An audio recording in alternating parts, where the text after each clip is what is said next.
What's up guys, Blake here from BM Sculptures, and we are doing a tips and tricks video on pouring epoxy and carving with epoxy. Number one is choosing the right epoxy. This is the most important thing you can get right before you even start your project. TotalBoat has a variety of different options. Be sure to check out all their different options before doing your epoxy pour. My go-to on my sculptures is TotalBoat's thick set Fathom. This is some of the deepest pouring epoxy on the market, up to 3 inches thick if temperatures are right, and it's just what I go to time and time again.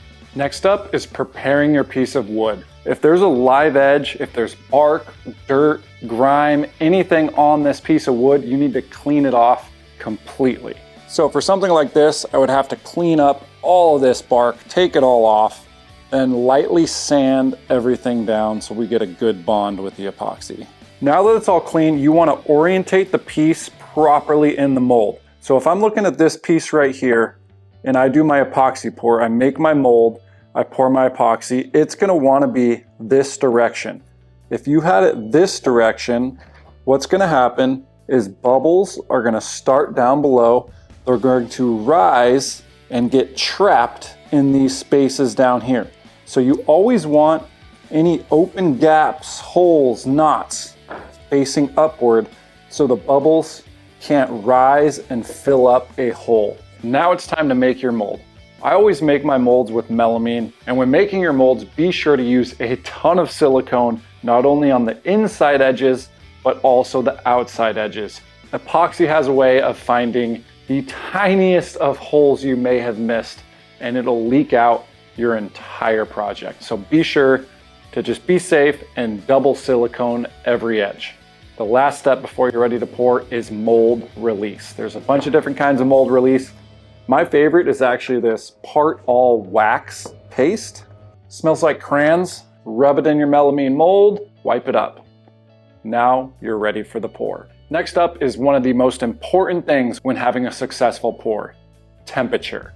You need to be pouring between 60 degrees and 75 degrees. If your room temperature is above 75 degrees, I would almost cut my depth of pour in half.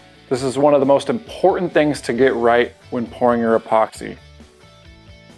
Mix nice and slow. The faster you mix, the more air that gets trapped in the epoxy. You want to mix nice and slow and also pour nice and slow. If you think about filling up a beer, you don't just turn the tap and the beer fills up. What's going to happen? It's going to be full of foam. What you want to do is actually tilt that glass, slowly pour the tap, and the beer will run down the side of the glass, causing less air and less foam in there. And it's the exact same thing when it comes to epoxy. If you could pour it on the side of your melamine mold, or get a stick, put it in your melamine mold, and pour it down the stick nice and slow, there'll be less bubbles formed and less bubbles on your final product.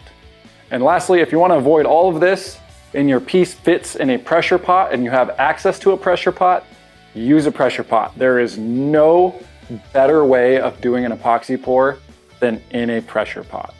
That's all the tips and tricks I have for the epoxy pouring session. Next up is how to properly carve epoxy in wood using all your cuts, all discs, and burrs.